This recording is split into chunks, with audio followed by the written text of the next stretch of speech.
Berita mengejutkan, sepak bola Harimau Malaya kembali akan bertemu tim nasional Indonesia di pertandingan perdana kejuaraan Piala AFF U23 bulan Juli 2025 mendatang. Sanggupkah gergasi Harimau Malaya tewaskan tim nasional Indonesia? Macam sekarang kalau kita tengok Indonesia dah keadaan baik, dia tengah right time campaign. Tapi 3 bulan lepas, kalau kita semua faham, FIFA memuji Malaysia 5 pasukan terbaik dalam dunia yang naik ranking yang tinggi dalam 40 ranking semenjak 2 tahun.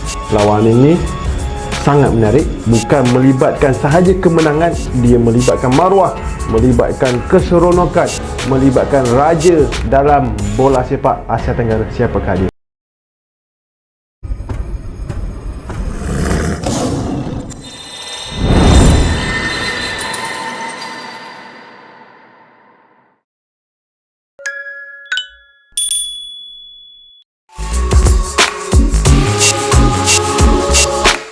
Pertandingan syarat gengsi akan segera tersaji di Piala AFF U23 2025. Kali ini bukan sekadar laga biasa, melainkan duel klasik penuh harga diri antara dua musuh abadi di sepak bola Asia Tenggara, Indonesia melawan Malaysia. Kejutan terjadi saat hasil undian menempatkan kedua tim dalam satu grup, dan seperti biasa, belum juga peluit kick-off dibunyikan, Malaysia sudah mulai mengobarkan perang kata-kata. Kejuaraan AFF U23 edisi 2025 ini akan digelar pada 15-31 Juli mendatang di Stadion Gelora Delta Sidoarjo, Jawa Timur. Sebagai tuan rumah, Indonesia masuk dalam grup A bersama Malaysia, Filipina, dan Brunei Darussalam. Tetapi di antara keempat tim itu, tak bisa dimungkiri bahwa pertemuan Indonesia dan Malaysia adalah magnet utama yang menyedot perhatian publik sepak bola ASEAN. Laga pembuka grup ini pun mempertemukan langsung Garuda Muda kontra Harimau Malaya. Ini bukan sekadar pertandingan pembuka, tetapi juga ajang penentuan siapa yang pantas menyandang gelar tidak resmi sebagai Raja ASEAN di level kelompok umur. Namun, seperti yang sudah sering terjadi, Malaysia kembali menunjukkan sikap jumawa mereka. Melalui berbagai kanal media dan komentar netizen, mereka terang-terangan menyebut akan menghajar Indonesia dalam laga pembuka grup. Bahkan ada narasi bahwa mereka merasa senang satu grup dengan Indonesia, seolah-olah sudah menganggap laga ini sebagai pertandingan mudah. Namun, klaim ini jelas tidak berdasar, apalagi jika kita melihat kondisi terkini sepak bola kedua negara. Tak hanya media, sejumlah tokoh penting dari Malaysia pun ikut dalam orkestra arogansi ini. Salah satu tokoh yang cukup sering mengeluarkan komentar kontroversial adalah Presiden FAM, Datuk Hamidin. Ia pernah menyatakan bahwa Indonesia tidak berada di level yang sama dengan Malaysia, bahkan menyebut bahwa FIFA menempatkan Malaysia di peringkat kelima di Asia dari segi kenaikan ranking dalam 2 tahun terakhir. Klaim ini tentu saja menimbulkan gelombang reaksi dari publik Indonesia, karena faktanya tak semegah yang dibanggakan. Alih-alih menunjukkan performa dominan, Malaysia justru cenderung stagnan dalam beberapa tahun terakhir, terutama dalam turnamen-turnamen resmi. Sementara itu, Indonesia justru sedang menikmati masa keemasan dengan sederet pencapaian historis dari berbagai kelompok umur, termasuk tim senior.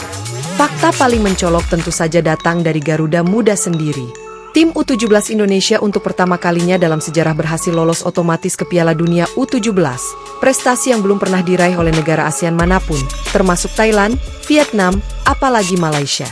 Selain itu, tim senior Indonesia juga tengah bersaing ketat di putaran kedua kualifikasi Piala Dunia 2026 zona Asia. Dengan kemenangan penting atas Cina, kini Indonesia tinggal selangkah lagi untuk mencatat sejarah dengan lolos ke putaran keempat kualifikasi, sesuatu yang belum pernah dicapai oleh Malaysia. Laga ini semakin panas mengingat pertemuan terakhir di ajang AFF U23 2023 lalu berakhir menyakitkan bagi Garuda Muda. Saat itu, Indonesia harus mengakui keunggulan Malaysia dengan skor tipis dalam drama penuh kontroversi. Kekalahan tersebut kini menjadi bahan bakar semangat balas dendam yang menyala dalam dada para pemain muda Indonesia. Dan inilah momen sempurna. Bermain di kandang sendiri, di hadapan ribuan supporter merah putih yang fanatik, Garuda Muda punya motivasi berlipat untuk membungkam kesombongan negeri jiran. Kali ini bukan hanya tentang menang atau kalah, tapi soal menjaga harga diri dan membuktikan siapa yang layak disebut sebagai Raja Sepak Bola ASEAN. Yang membuat panas suasana bukan sekadar pertandingan, tapi ucapan-ucapan sombong dari media Malaysia yang menyebut Indonesia akan mudah dikalahkan, asal tidak menggunakan pemain naturalisasi. Narasi semacam ini jelas memperlihatkan rasa inferior yang dibalut dengan keangkuhan. Padahal, pemain naturalisasi merupakan hal wajar dan sah dalam dunia sepak bola modern. Negara-negara besar seperti Jepang, Jerman, dan Prancis pun melakukannya. Lagi pula, pemain naturalisasi yang membela Indonesia saat ini bukan sembarang pemain. Mereka melewati proses seleksi ketat dan terbukti berkontribusi besar dalam berbagai laga penting. Sebut saja Rafael Struijk, Shane Patinama, hingga Justin Hubner, yang menjadi tulang punggung timnas senior dalam kualifikasi Piala Dunia. Sementara itu, Malaysia juga tidak steril dari praktik naturalisasi. Beberapa pemain asing juga sudah mereka adopsi ke tim nasional, bahkan dalam jumlah signifikan. Ironisnya, meskipun memakai naturalisasi, performa tim mereka tetap tidak mengesankan.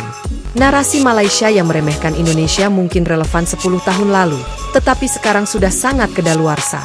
Di bawah kepemimpinan pelatih Patrick Kluivert, sepak bola Indonesia mengalami transformasi luar biasa. Filosofi bermain yang modern, pembinaan usia dini yang serius, serta semangat juang tinggi menjadikan Garuda Muda tim yang tak bisa lagi dipandang sebelah mata.